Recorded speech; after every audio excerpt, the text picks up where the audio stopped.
All right, well, welcome back. And it's sort of interesting how we ended up with Andrea on our as our presenter this evening. Uh, there was a little text thing that went out or email thing that went out among some of the club members. We were talking about this antenna day we wanted to offer, and I found this picture of an antenna of a car, this old sedan, that I swear to God probably had 40 antennas sitting on it. And I said, okay, we've got our first applicant for antenna day. And some discussion went back and forth, and Steve had said, well, actually, I know somebody whose car almost looks like that. And reached out to Andrea. Unfortunately, you've been very kind to, on very short notice, put this presentation together for us. So Andrea, K2EZ, the floor is yours. Thank you very much. Well, I've had most of it together for some time. Just to it keeps growing longer and longer, so I have to learn how to get through it quicker and quicker. So I'm going to start with a brief primer on UHF, VHF, UHF microwave weak signal work.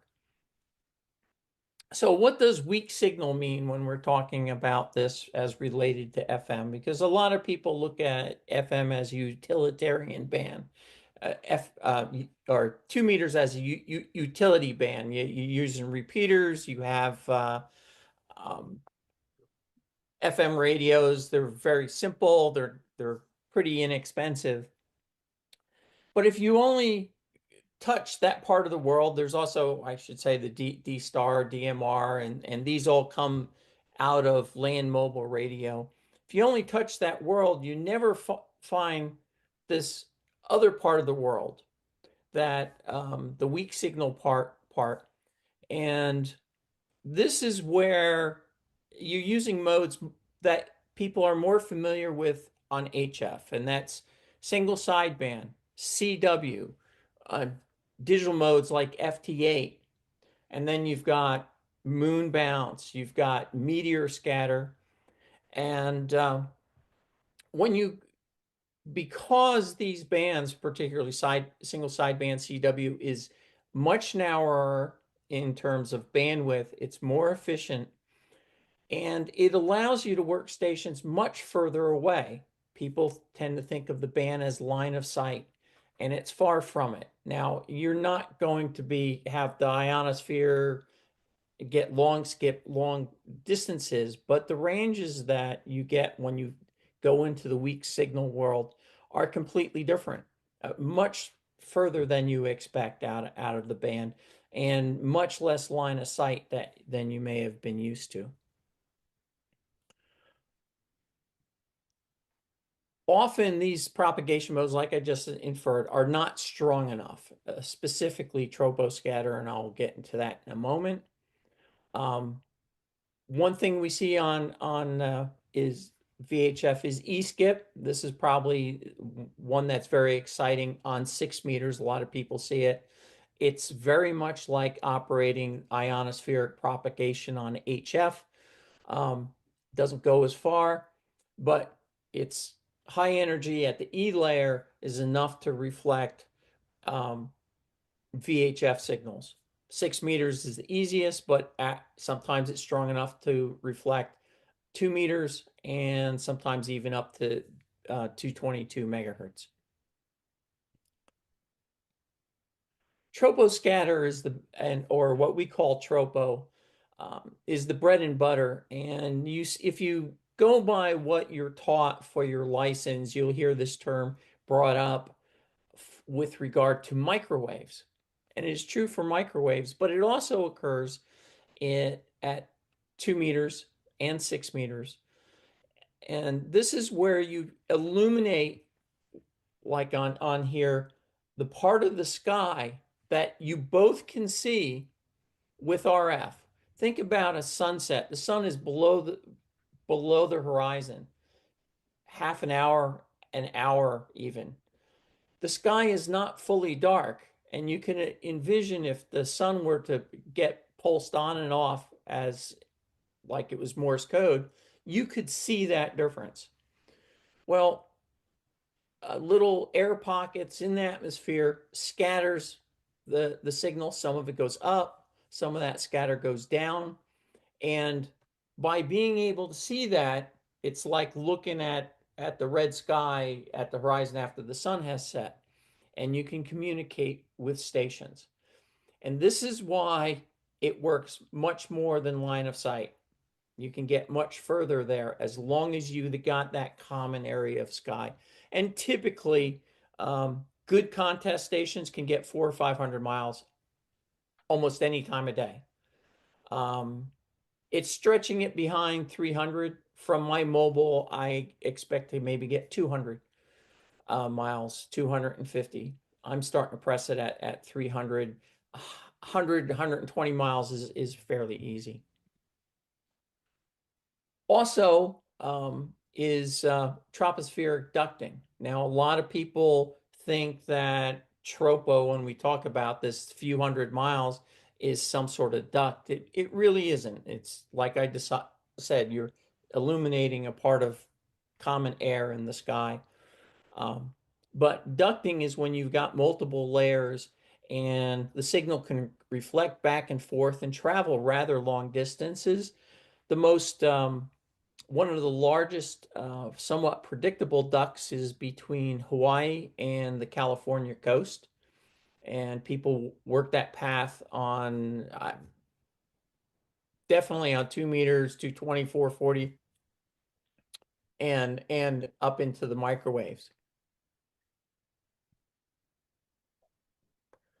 Meteor scatter, this is a very specialized mode and one that has become much easier for any of you that have worked FT8, familiar with the 15-second sequences, etc. There is a mode specifically designed for meteor scatter, and 6 meters is the most popular band. You don't need a super high antenna, although having gain, like a 4 or 5 element Yagi is really helpful on this band. If you can just get it up to about 20 something feet for meteor scatter. And what the digital modes in this send the same information over and over again really fast, like 20 times a second. And just a small meteor, size of a pea or less, hitting the ionosphere, atmosphere generates an ion trail, which will reflect signals for a fraction of a second. And it will go through, and the other station will transmit back on the next sequence, and it will auto sequence just like FT8. Earth, moon, Earth communication, again, is bouncing signals off the moon. This has become more accessible with digital modes, JT65. There's some newer ones. I've done some of it myself, not from my car, but from somebody that has a fairly large EME station here in Texas. And but with the digital modes now, a large single Yagi and 300-400 watts is enough to work, bounce signals off the moon, and that lets you get to basically the other side of the planet at the right time when the moon's low on the horizon.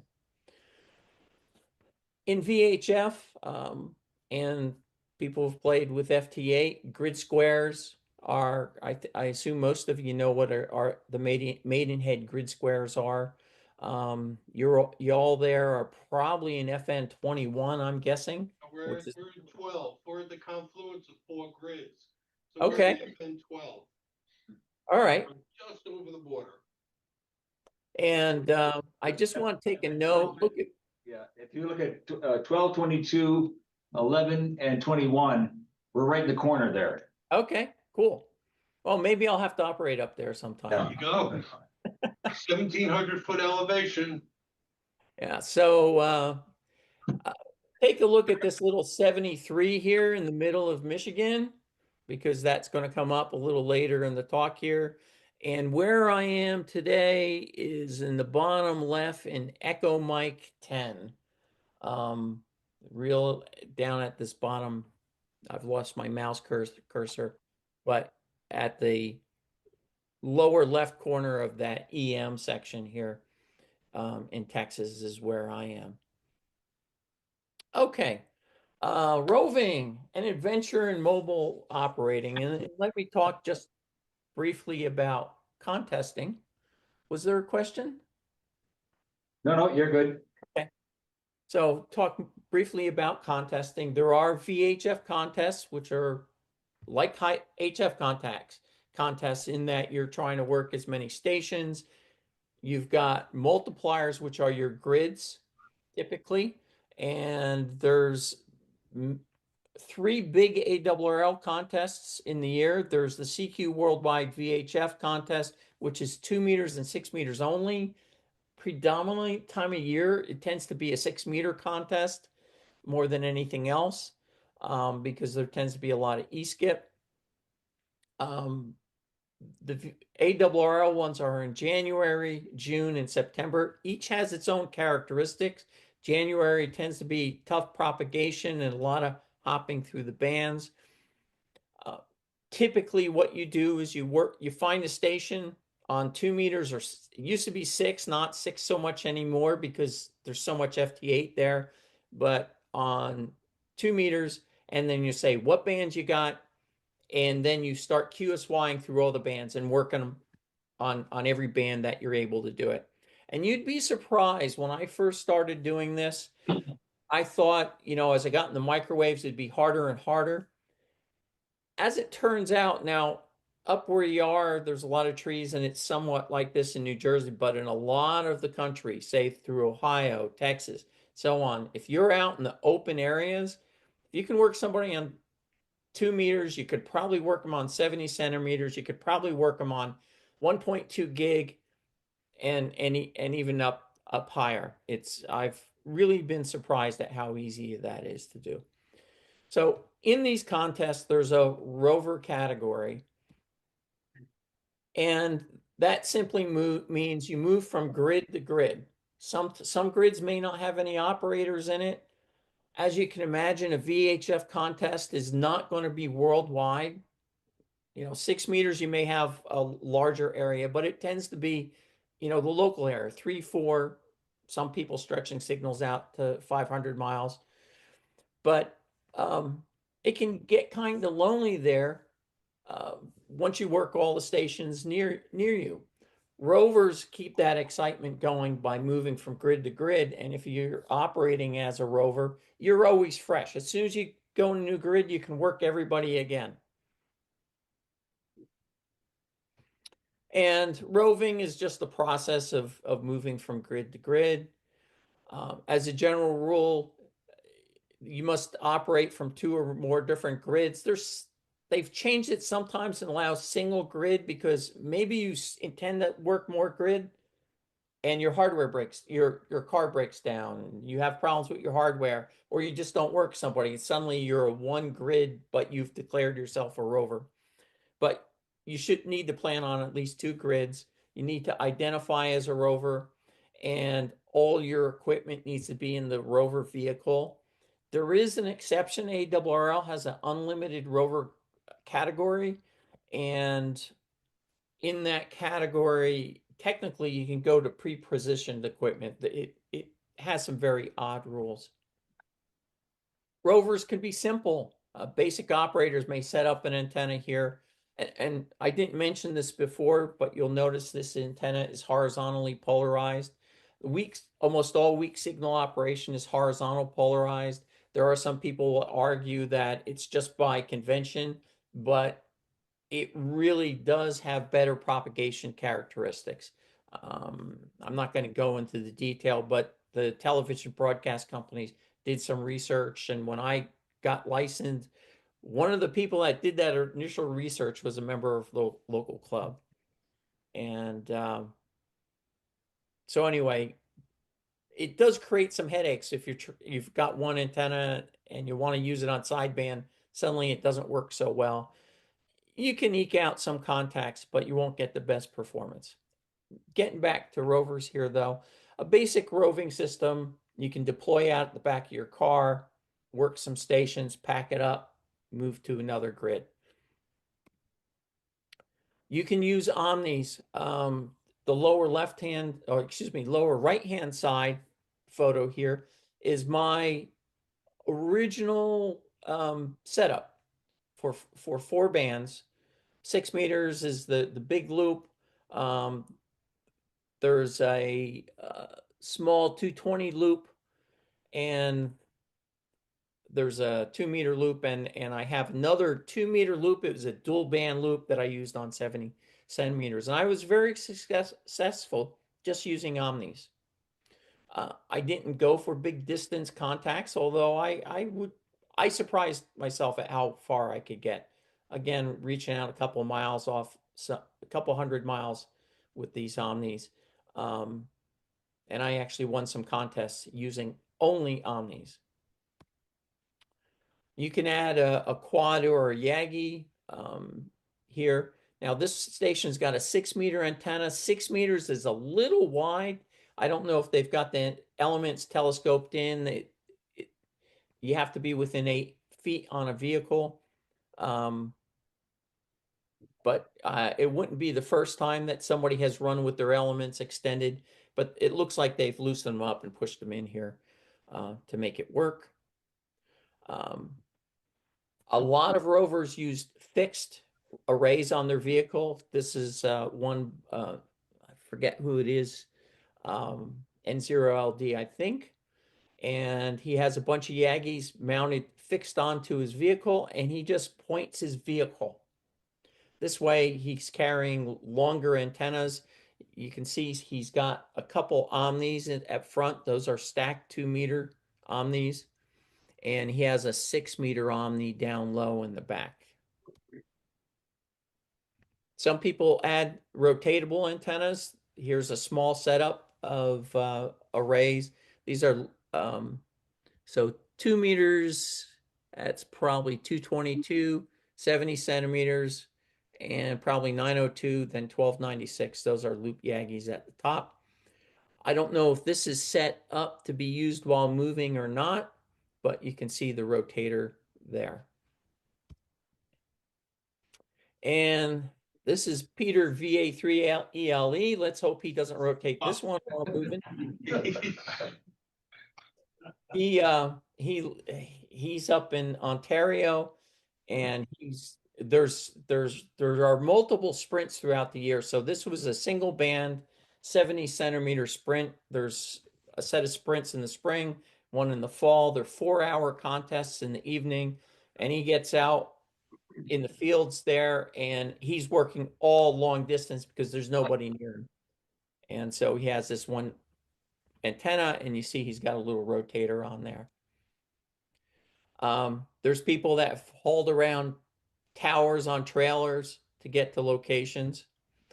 And then there's a few super rovers out there. This is K8GP, the van. They've got a mast. This is a crank up mast on the front, and this in the rear is a pneumatic mast, the type that you'd see in the electronic news gathering vans when they were using microwaves. They don't need that stuff anymore.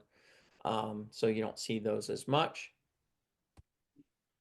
And then, why rove? Well, maybe you're not in the best VHF location. I live in a valley.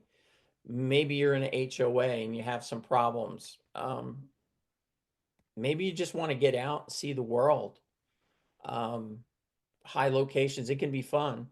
I will say the downside is when you're roving, it's hard to take a break and eat. You have stops, but you can't just step out of the room for 5 minutes and let your FT8 station work people while you're using the restroom. You like to be in a pack. Sometimes rovers have worked together. This was N6NB. You see these setups are very identical on these. He basically built up multiples. They'd rent cars, they'd mount them on the rent-a-cars, and he would get a swarm of people to help him rove. Or maybe you just want to give the other drivers entertainment.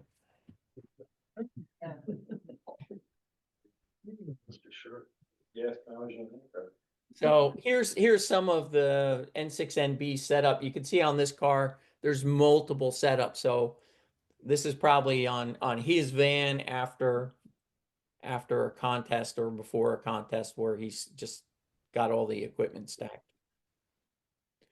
So I already mentioned there's 3 major contests. There's the 222 and up distance contest. It scores a little bit differently. It's based upon distance. CQ Worldwide. There's the VHF, UHF, microwave sprints. For those that really want to, there's the 10 gigahertz and up contest. There's a lot of people that love 10 gigahertz. I've only done it a little bit, but one of my early 10 gigahertz contacts, was about 350 miles from New Jersey up into Vermont. And that was via rain scatter. So you bounce signals off the big thunderheads. Getting started, and this applies to any VHF contesting. Find out who the big stations are in your area. You can look in like QST results and stuff.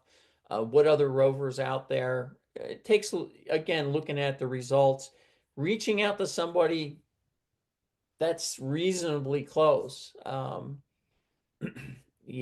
performers. One person can put you into another together with somebody else. There are actual conferences.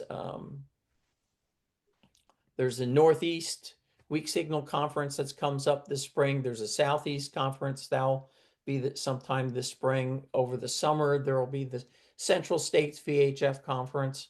And there's a Northern Lights. I don't know all of them, but there's a number that I go to because I enjoy it.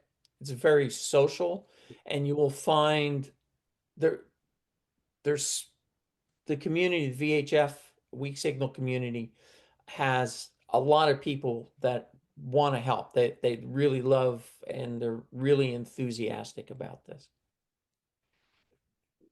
Contest rules can vary. So you have to learn the scoring system and so on. If you're roving, the family rule, if you've got 2 operators within one family, you can operate both call signs from one rover vehicle. You just have to have those 2 operators, and that makes you a twofer. And there's even been 3-fers, which is 2 for 1 or 3 for 1. You work one of them and the same equipment, they just hand the mic across. This is to allow people that have a station. It's a general ARRL contest rule. It allows people with a station not to have multiple stations if multiple members want to participate. Otherwise, different call signs must be different hardware. Some odds and ends of how to reach out to people. It's a bit dated here. The ON4 KST sometimes has some activity, but it can be hard to find. I just want to note from up there, there's a large active group in the Rochester area, New York. There's the Pack Rats, which is the Mount Airy VHF Club, which is down near the Philly area. Warminster, PA is kind of the center there. There are people, members in that club as far north as, just south of Binghamton, Scranton, that's it. I had to get that right. That work into the net down there. And I can work into their net from northern New Jersey. So if you're getting out there, have some fun. And any questions on contesting before and roving before I get into my vehicle? Does the family rule, do they have to be like totally blood related or? Well, I don't know. You can go, you can marry somebody else in the club there if you want, and Divorce them the next day. yeah. You can call it a common law marriage. Yeah, so I don't know. Anything for a certificate, right? Probably watching for your antenna. No, I think you're good unless there's any questions on the from YouTube, from the Zoom. And Okay. we didn't mention the June contest is the weekend, the 13th and 14th of June, 15th of this year. Yeah, it's the second rainy weekend in June. It will rain, yes. And you know, before the fourth rainy weekend which is field day. Yes. So at this point, it'd be a good time to show video one, link one, which is the Andover video. All right, so I'm gonna just mute our microphone so it doesn't sort of bleed into it. I'm gonna do the And run that to about 2 minutes, 20 seconds. okay. And let me know when you're done. So again, the name of it is Andover. the Andover one. Okay, we'll be back in a minute.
K1RZ, K2EZ Rover. Hi, Dave. I've got you about an S3 to S5 here on this stingy S meter. How do you copy me there in Maryland? Yeah, copy you good. You're Q5. You're S7 on the meter. Got some noise, so good copy Q5. Q5, where are you today? Over. I'm in Fox November 20, Papa X-ray, FN20 Papa X-ray, about 180 miles from you there. And so you're doing really good. All right, we stopped at about 2 minutes and 30 seconds. You just finished that one contact there. Okay. So Dave, K1RZ in that is 180 miles away from me, a little over 180 miles. And I can work that contact any time of day or night, and I can work them all the way up to 1.2 gigahertz easily. 2.3 we struggle, and we probably rely upon airplanes flying by when we can hear each other. I just wanted to give you a feel for the setup that I have and what can be done with weak signal there. Now, I noticed that you've got the Yaesu FT736R, which is it normally comes with 2 meters and 440. Do you also have the 1.2 gig card for that, or what do you use for rigs as you get higher and higher? So I do have 1.2 gig, but it's deaf. It's like it's bad. I do have 222, so I use that for 2 meters and 220. Oh, okay. 220 is the hard band. I have an IC7000, and I'll show some of this as I go Okay. through. All So right. I'll do that there. And so that was one contact. I want to give you a feel This shows how I can basically drive up to a location. So there's no time cut out of that. Literally from where I am in the center of town in Andover Borough, I go up. I actually drove past a house I lived in while I was in high school, up to that top of that hill, and I was ready to go. That's now I had set that sked up with Dave, so he was already preparing to contact me as I got up there. And my setup is so I can roll onto a hilltop or I can operate while in motion. And I should have mentioned for the folks following at home there on Zoom, I did post the 3 links. And so if you didn't see that before, that was link 1, and you can view that yourself later. Also, right now, before I get into the vehicle, run clip 3, and that one's only 2 minutes. All right, I'm gonna mute here. And those at home can look at clip 3.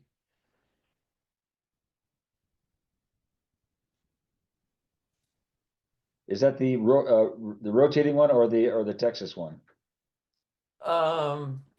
That's the E-skip one. It's not the rotating rover. Okay, okay, the Texas one, all right. Yeah.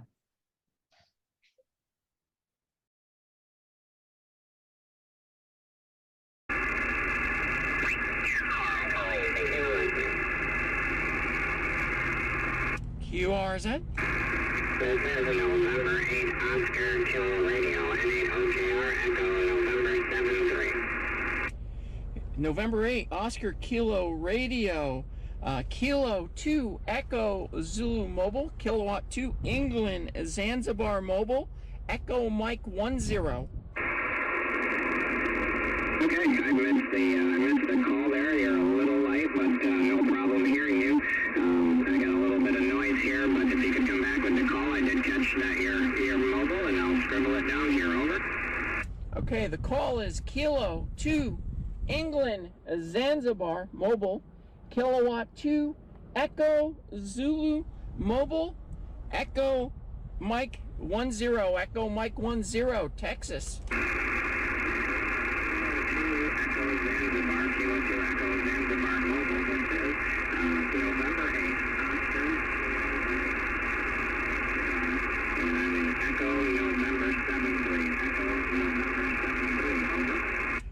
Roger. I copy the Echo November 7-3.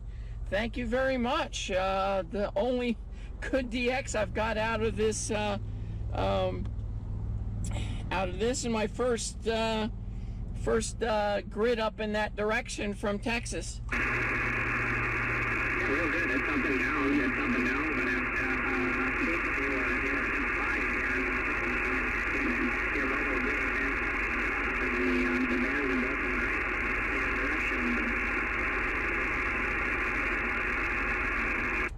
Roger. Up and down a lot. Well, thanks for being there. 7-3. Good luck catching in the opening.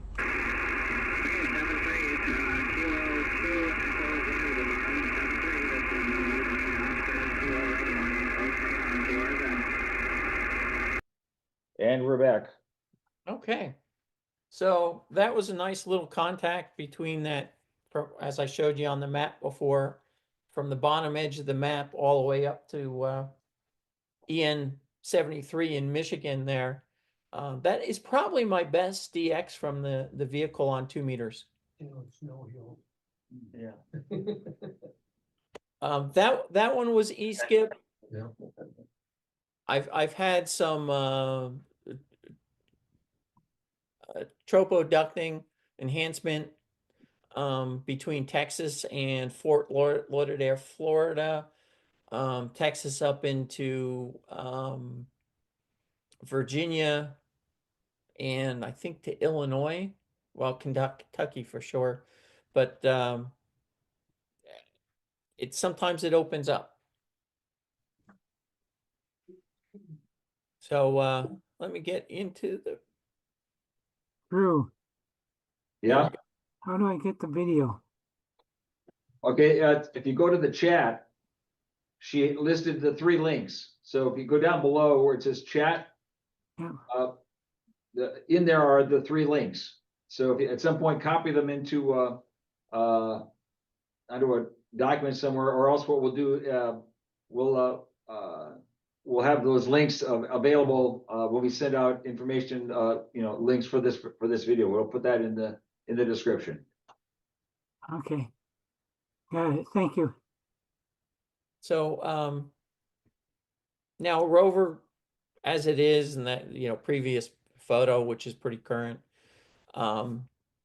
is a contest station on wheels. I started back in 2015. It certainly didn't start like this. And by the way, this is one of my favorite photos. I don't know who took the photo, but it got posted in some CB group, and then people started to tag me, and I was like, oh, that's really nice, because there are random photos. People are taking photos all the time when I drive down the road. But The cops. I've actually encountered pictures of your car on the internet, so that's, I don't Yeah. it got passed around in the satellite circle for a while. So usually the photos, I'm on the right-hand lane because that's where I am most of the time. And the antennas are pointed forward because I'm not actually in the contest. This is, I believe, the June contest. And I believe I won this contest for the Classic Rover category. And it was taken someplace on I-35 south of Dallas. Probably 35E. And because I remember a car hanging off my blind spot on the right-hand side being quite annoying for a little bit. But this is one of the few photographs where the antenna is turned, because I was actually operating the contest and I was beaming towards Dallas because I was cutting south of the DFW area. And so that's the angle I had that pointed at. And I was working 35 comes up to the eastern side. So I do like that photo. So this was my first contest in 2015, just HF antenna. I was actually going on a road trip. I was not intending to get into VHF contesting, but I heard there was a VHF contest. So I put this little 3 horizontal dipoles oriented, thinking, okay, as I drive past areas, broadside, that would be kind of my pattern. And I would go. There's a 6-meter dual band, 6-meter, 2-meter vertical antenna for FM, 6-meter FM. For 6 meters, I just ran. I had 1 rig for FM, but 1 rig for sideband. So I had these antennas, and I actually blew up the sideband rig transmitting on FM with these 2 antennas close to each other. Anyway, the bug bit me during this contest, and I was headed out to visit my daughter in Utah, and I operated from Pennsylvania into Illinois, Wisconsin, Minnesota, and into Iowa, where the VHF contest ended. I didn't know what I was doing at the beginning. By the end, I had mostly figured it out. And I realized that people really liked the fact that there was this rover passing through the area. With that January start, in June 2015, I got a more proper Omnis and a proper mast. I decided to put it on my Explorer instead of my old Bronco 2. And this is taken out in FN 51, which is a little sliver of land out in Cape Cod, a rare grid. A lot of people want it. The problem is, you know what? Because it's like next to the ocean, nobody points their antennas out towards the ocean. So it was really hard for me to work people, except for people that knew I was there. And I think I worked this setup from Cape Cod to K1RZ in Maryland on 70 centimeters. We couldn't quite make it on 2. No, what band? I think we made it a few bands, all Morse code. So that was quite a long reach there. There was just a little bit enhancement. And then in 2016, the 1-year anniversary, I went to this other setup. Now you can see there's some more antennas on the back. I got this horizontal, these 2 loops kind of standing on edge. Those are 70 centimeters. 2-meter loops run at the 3rd harmonic, and it turns out they become directional. And so I have a switch and I can select one or the other, and one has a front rear pattern and one has a broadside pattern, left, right. I have stacked 2-meter horizontal and stacked 222 horizontal omnis on there. And this setup, I had, I think, 2 contest wins in the limited Rover category. Limited means low power, 200 watts or 100 watts, depending upon band, or less, and only 4 bands: 6 meters, 2 meters, 1 1/4, and 70 centimeters. And then I added a little bit better HF antenna. That's the only thing that's changed here. You get another view of that rear mounted setup. And unfortunately, it was National Parks on the Air that really got me doing more HF operation. And I had done some improvements in 2016, but this setup, which is really good, didn't occur until 2017. So I really missed it for National Parks on the Air. But I've done a lot of HF operating. Okay, what I call Mark IV here, spring 2018, I added the Yagis, 3, the highest one is 2 meters, then 1 1/4 and 70 centimeters. And I have the 2 loop. I was starting experimenting with microwaves. One of them's 902, one is 1296.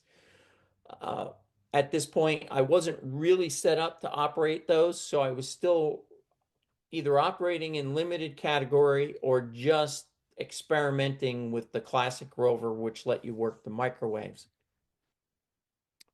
And just to answer a question that sometimes comes up, the reason I have 2 meters at top, the highest, and then as I go up in frequency, I go down, is 6 meters, 2 meters. Those are the ones that are most sensitive to elevation in terms of effects of the ground. And to get the lowest radiation angle possible, those need to be the highest antennas. At 222 is less sensitive, 70 centimeters, again, it's less sensitive being over the vehicle. So this is a very common setup you'll see in Rovers. And this is today's, and maybe a subtle difference, but you see above this loop Yagi here, there's another one. That's 3.4 gig. This is 1.2 gig here below it. On the far side of the vehicle, that's 902 with the larger loops. And oh, I'm sorry, that's this one on the top on the near side is 2.3 gig. And then the one on the far side at the top is above the 902 is 3.4 gigahertz. Used to be 3.456. But part of that band got taken away above 3.45, so we all moved it down to 3.4. So 3.4 is 9 centimeters. 2.3 is 13 centimeters. I do have hardware for 5.7 and 10 gig. I haven't figured out how to get it into the vehicle. There's 22 antennas in all connected. There are some that are stacked, and I treat those as a single antenna. There's 6 rigs, 4 transverters. I have an FT450, which is my HF and my 6-meter rig. IC7000, which I personally detest, but that's my 70 centimeter rig. My FT736R, which is my 2 meters and 222 megahertz rig. IC 900, that's my 2-meter FM, 70 centimeter FM, 222 FM. Well, I have a different, the TM 3530 is my 222 FM. I do have it on the IC 900, but that band doesn't work right. And then I have a Flex 6700, and I use that with my transverters for 33 centimeters, 23, 13 and 9, which is 902, 1.2 gig, 2.3, and then 3.4 gig. So Andrea, what kind of power output are you putting out on these bands? Okay, on 6 meters, 100 watts. 2 meters, I got an amplifier, so it was about 140 watts. 222, 100 watts. 70 centimeters, 90 watts. 902, about 6 watts. 1296, 30 watts. And then on 2.3 and 3.4 gig, only 1 watt each, if that much. Mm. With the HF antennas, I cover all ham bands from 80 meters through 9 centimeters. And I'm probably over 10,000 mobile contacts. I haven't updated this in a while. Between the contests, I don't remember what I did in the last contest. It was low, only about 100 or something. But I've had contests where I've done about 800 or 900 contacts on VHF from the car. This is the annotated version, just listing all the antennas. They're all listed here in one spot or another. I think there's 1 or 2 typos. The only one not connected to a rig, I'll confess, the 2-meter 5/8 broke on me. And when I tried to move it to get snow out around it, and the mag mount busted, so that's off. And the only one that doesn't have a rig connected to the CB, I thought it'd be nice to have that in the car, and I had an old CB. Problem is, no matter what band I transmit on, even with the CB off, noise came out of the CB speaker. And it was just too annoying. So the CB came out of the car. So here's the driver's position. This is a Surface Pro tablet, and this is my console for the Flex Radio.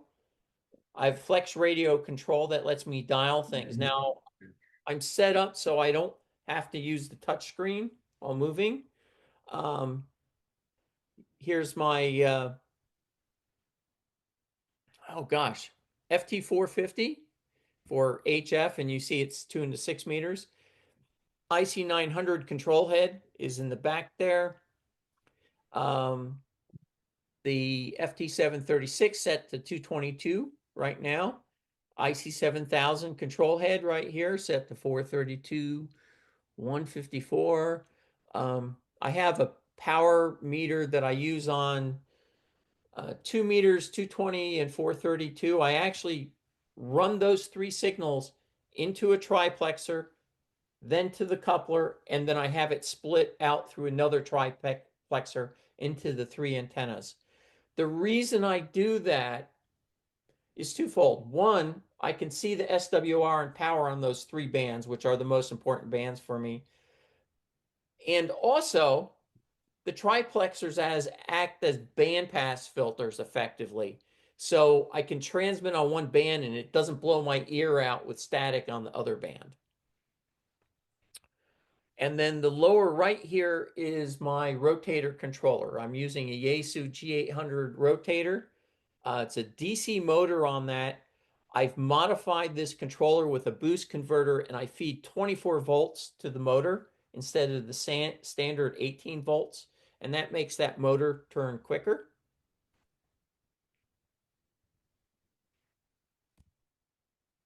Here's the back. And I'll get into it later.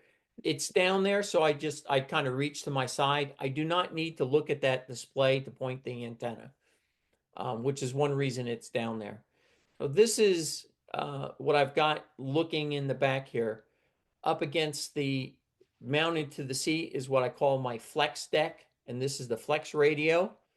This is actually an LDPA. It's a 2 meter.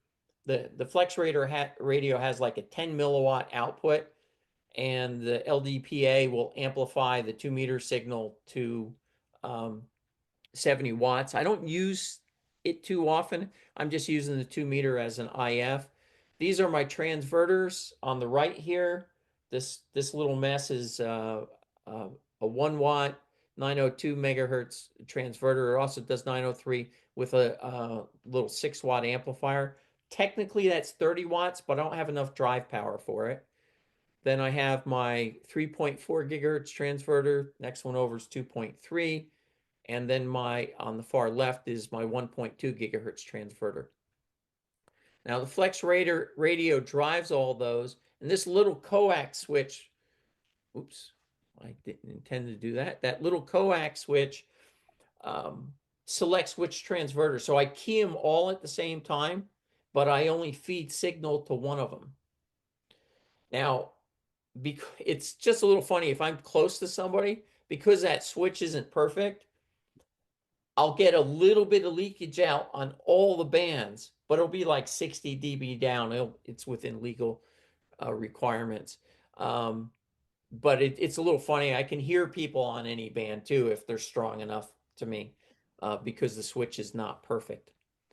Down a little bit farther, here's my amplifiers, 2 meters on the right, 1.2 gigahertz, and 70 centimeters on the left. My HF amplifier, it's good for solid 300 watts down there.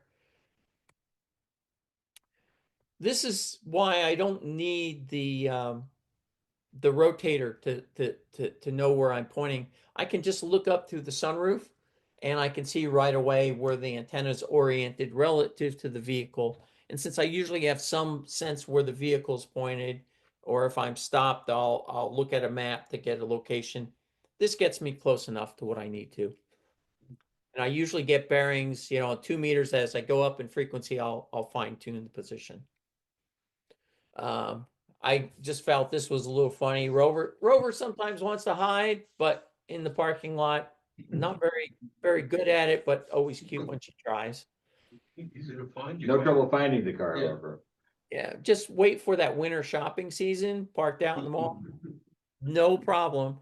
Rover does What is your height restriction? 12 on the 12 and a half. 12 and a half feet. Legal limit is 13 and a half feet. And Go to my question. So I suppose you also have to chart out low bridges. Or is that not typically a problem? you got to watch out, because certainly low ones are a problem, but anything under 14 feet is supposed to be marked. Now, this doesn't help you with low tree branches. Usually they, Parking garages. and sometimes low wires. I actually hit a cable TV wire that was hanging low once, and boy, did it make a squealing noise. Thankfully to the strength of that structure there, and I'll talk about that in a little bit, nothing bent. Was there a question? How do you log when you're mobile? I have a car camera run that provides an audio backup, but I have a system using a tablet. Andrea, do you operate hands-free when you're driving? I certainly hold a microphone. Not in your hands, though. No. Yeah, you can. Okay. You're Yeah. allowed to. You're allowed to. But that's legal. That's legal. Oh. I mean, I don't know. I only drive with one hand, even if my other hand's free. Is that what they mean by hands free? You always have one that you can just. Yeah. That's hand free, singular. And Where's your power coming from to handle all this stuff? You got a Really bigger low. alternator or what? No, I'll get to that. So some detail, I'm just gonna skip through some Okay. of those. The rear antenna here, note there's a vertical dipole mixed in with that. So I have, and okay, so the left-hand side, these are my stacked 2-meter horizontal omnis and my 220 horizontal omnis on the right-hand side of that mast as viewed here. And then these stand-up loops, the semi-directional I mentioned. The HF antenna whip, the 12.5 feet is really the top of the whip. The rear mast is 11.5 feet. The front mast is 12 feet. These antennas, people tend to not even notice on the car, to be honest. I have them stacked all in the back of the car because on 80-meter HF, the whips going forward and back detune the antenna. So I needed to get them as far away from the HF antenna as possible. This is the coax bundle I have going up to the rotating assembly. These are my coax entries into the vehicle. So from the rotator, I come down, I have this aftermarket like window thing, and I just have them loop over the top of the glass, and I have some foam in there compressed with that against the top. The lower right here, these are the ones in the rear mast. They come under the lift gate. I have to go at a diagonal level, otherwise the bend's a little tight. It probably compresses the it's LMR 400 I mostly use. On the higher ones, I use some hyper MMP Hyperflex 13, I think. Not necessarily impressed. Upper right here, this is where all the mag mounts come in. This actually doesn't come in the top. It just goes under the lift gate. It goes around the edge, but this is where it kind of disappears behind metal.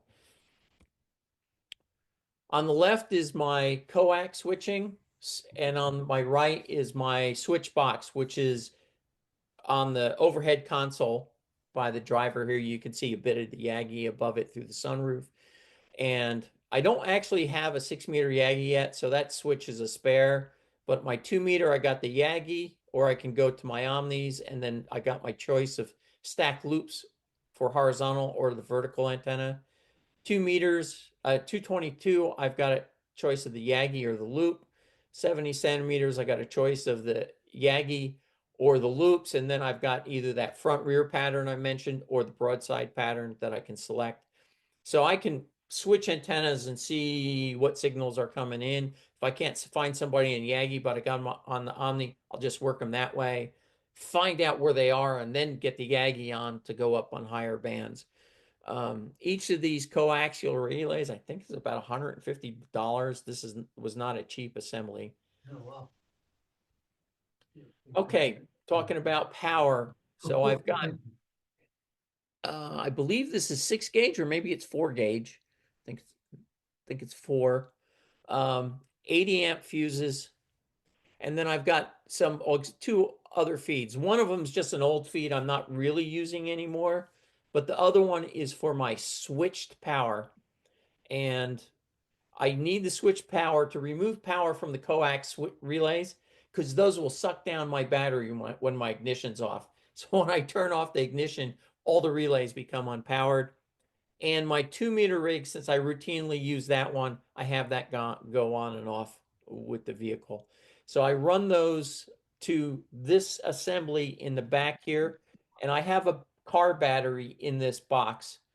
And I've got this charge controller here. In this configuration, you see this little thing that actually shorts the 2 batteries together during contests. I short it together. And then wires off this battery. The 2 batteries are diode ORed together. And other than the one rig I mentioned up front, the diode ORed point powers everything. With the amplifiers in the back, and the rigs in the back, really, except for the FT736. When I key up, the high current comes from the battery in this box because I'll have most of that current comes from there because I'll have drop in the wires from the front. And then I have a standard 140 amp alternator. So that's how I power everything. Wow. When this battery gets soft, I start having weird things show up. The FT IC7000 starts to FM on me when it's sideband. People complain about it. So I have started using a battery booster, but inevitably what happens is I forget to disconnect this battery when I go like down to Texas cars in New Jersey, and then this one gets killed and I have to replace it, and it's no fun. That battery also has 80 amp fuses. Here's some of the feeds run across the engine compartment, and it kind of ducks into the fender well and through the door. What happens when you have to actually have your car serviced? I've gotten very good at working on my own car, to be honest. Yeah. Asshole. I mean, wheel bearings, I'm an expert on those now, I tell you. Andrew, your regular driving car, or you have another? I have another vehicle, but Okay. this sees a lot of everyday driving because vehicles do not like to sit. I've got a little over 400,000 miles on it. Wow. And I would say probably in this Rover setup went in somewhere around 200,000 miles. So I've got about 170,000 to 200,000 miles in some sort of Rover configuration. Wow. This is a location just to illustrate where I've worked from Texas, Florida, Georgia, Alabama, Mississippi, Louisiana, on 2 meters through 70 centimeters. This is early May 2020. You can see nothing spectacular. It's not a high area. I just got out of town and I'm actually kind of shooting back over town. Some HF contacts, 40 meters to daylight on here. And you can see I got a long whip. I can climb on the roof and attach that telescoping whip for efficiency. Here's my Morse code key. I got that from my grandmother. I'll run Morse code while moving with my free hand. Walk in one hand. And you see some old paint spray on that. It's like my grandfather was an amateur radio operator. He wanted to become one, but he has a tin ear, whatever. He can't. He's tone deaf, and he could not do Morse code. And so anyway, I got that. I can't use a key or anything, but Morse straight key is perfect in the car. Here's a 10 gigahertz setup I've used. I still have that, but I've got an IC905. And that's it for the presentation. I do want to, one thing that people ask me about is how rigid that structure. A lot of people think that structure comes off when I'm driving. Obviously, you saw the one video, but now would be a good time, and it's only a minute long, to look at link number 2. All right, so we're going to take a look at that. I'm going to mute, and as soon as I can find my mouse here, and we'll do that, the rotator one. Yep.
we're back.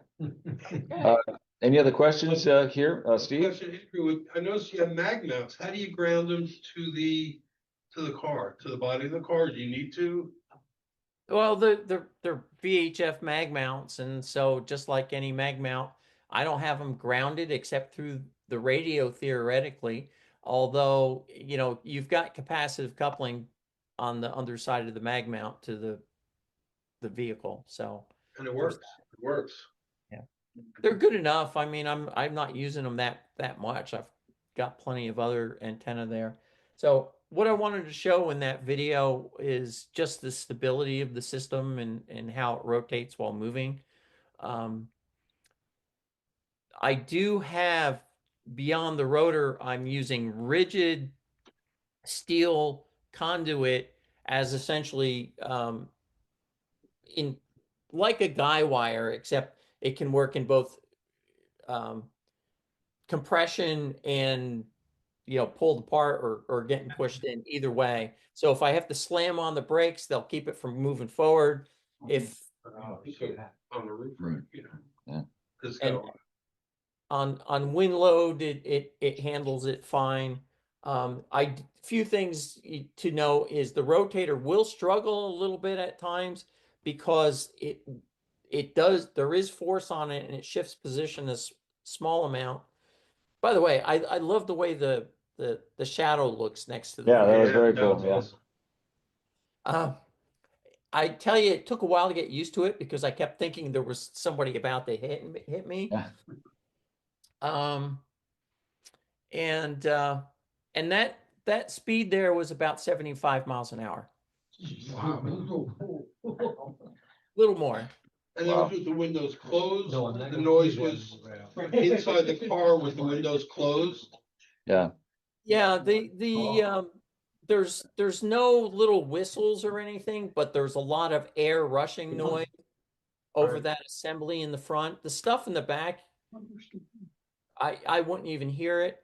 Now, there is quite a bit of wind loading. Now, the car is very stable. It's as stable as if that stuff wasn't on there pretty much. And when you look at the weight of that up there, the rotator and the mast is heavy. Everything is pretty light except for the wind load. The wind loading is I get blown around a little bit more for sure. Do you But worry about lightning? well, I don't know. I actually saw a lightning bolt hit a tree about 100 feet from me one day in Louisiana, coming down to Texas, but and it just fragmented the tree. It was something. But it's the car. The wind loading is quite significant in terms of fuel economy. I used to get about 19 miles a gallon. Now I'm lucky to get 14. And if I start rotating that Yagi from facing forward, it'll drop down to 12. And but it is very stable. Interesting enough, because of that wind loading, the car does not like to do between 68 to about 73 miles an hour. It's really hard to keep it there. It's like it wants a downshift. You really have to get it up above 75 for it to be happy again. So it's either you drive 65 or you drive 75. Which is where driving in Texas is probably your friend, right? Andrew, Yes.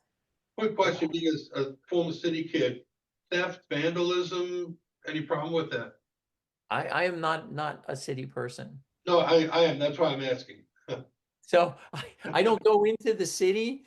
And I get a little, even getting close, I don't like to do that. So I mean, there's no point really in operating close except when I'm driving through. And I do hope sometimes that it just intimidates somebody and they just don't know what to do with it and maybe leave it alone. How many times have you gotten stopped by the police, the troopers, or? I've been stopped twice in the whole time. Now, I've had numerous occasions where I was parked on the side of the road. someplace operating in a contest, police officer come by, says, everything okay? Because I'll have my flashers on. I said, yeah, everything's fine. I'm just operating my equipment. They're like, okay, and they're gone. The lack of curiosity has been amazing. What's The, if you could say, what have been the silliest question you might ever have gotten when you were operating? Have you run into anything silly like that? Oh, I would have to think up on that. There's been plenty of upset people because I was operating from someplace or things like that. I mean, probably one of the weirdest questions is they thought the stuff in the back had something to do with fishing. You're in the middle of the desert. But most people think it's storm chasing. That's the big one. I've had people think it's an FCC vehicle. Let me just say as a footnote here, we had a local a jammer at our local Hamfest last year, or it's been a problem. So my job was like, if I'm around, if the jammer shows up, to hunt the jammer. Well, they showed up for the first time while I was around this past Hamfest for us last July, and I didn't see the person, but within there's a couple early checks, but once I started the hunt, I had the address within an hour. Wow. I spent another 2 hours confirming it was not a neighbor. It wasn't a cross on the next block. There was a road that came in and it might have been through the trees or coming across the lake. I spent a couple hours doing a lot of differential checking. And then it turned out it was at a bed and breakfast of all places. Wasn't somebody coming out to the Hamfest? They had a microphone going. It was unkeying every couple minutes to keep the repeater up. So it wasn't letting the repeater time out. It's quite intentional. But because it was a multi-unit place, even though it looked very private, I'm like, well, it's not just one people. I can get away making one course through their parking lot. And I had an HT and I wanted to find out where along there, just confirm that, yes, it was stronger there, which I did confirm. But as I got around the building, I got to the side where it was strongest. And as I was going away, it unkeyed and disappeared and didn't come back on. So, as far as I see it goes, when you see Rover and you've just been jamming the repeater all morning, there's little doubt why Rover just showed up. Yeah. There you go. Good. All right, well, Andrea, thank you so much. This was fantastic. Oh, you're welcome. I just want to point out for those who may have seen this particular cartoon before, a friend updated it for me.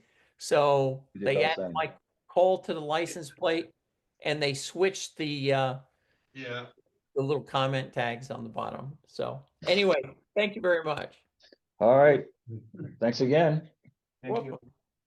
And what we'll do is we will when we have this up on our YouTube channel, in the link in the description, we'll have those links for those YouTube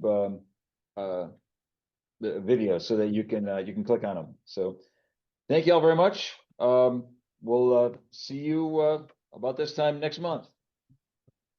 All right, I'm going to stop recording.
K1RZ, K2EZ Rover. Hi, Dave.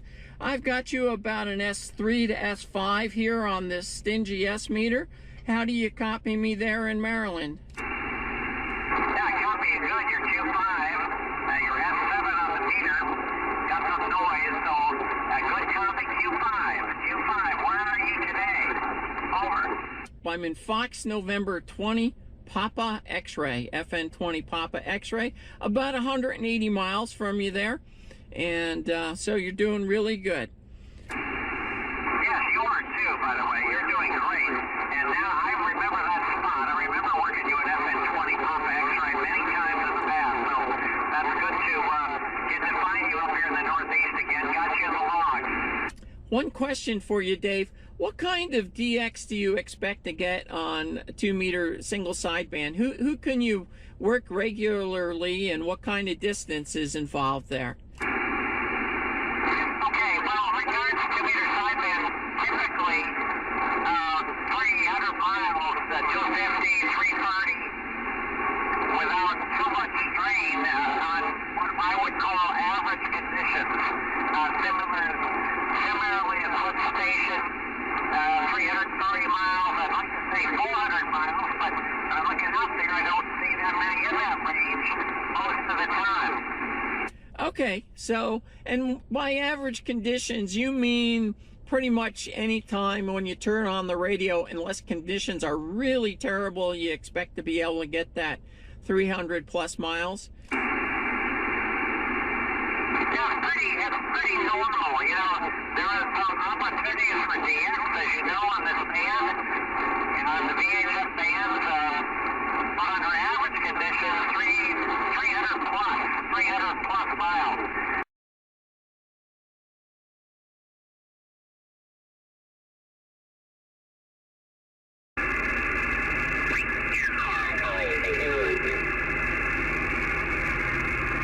QRZ? This is a November 8 Oscar Kilo Radio, N8OJR, Echo November 73. November 8, Oscar Kilo Radio, Kilo 2 Echo Zulu Mobile, Kilowatt 2 England Zanzibar Mobile, Echo Mike 10. Okay, I missed the call there. You're a little light, but no problem hearing you.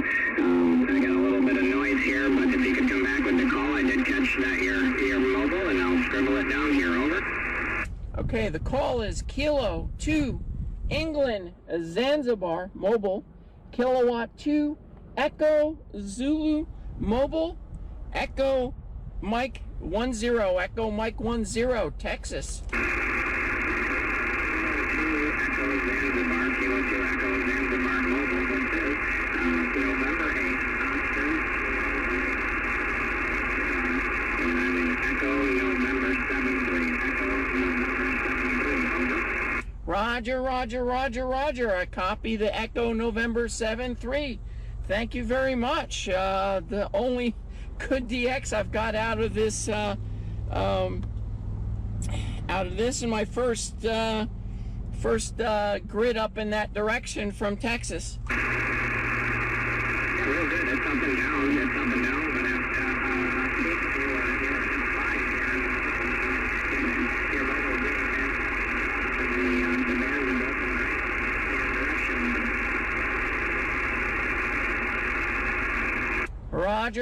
Roger. Up and down a lot.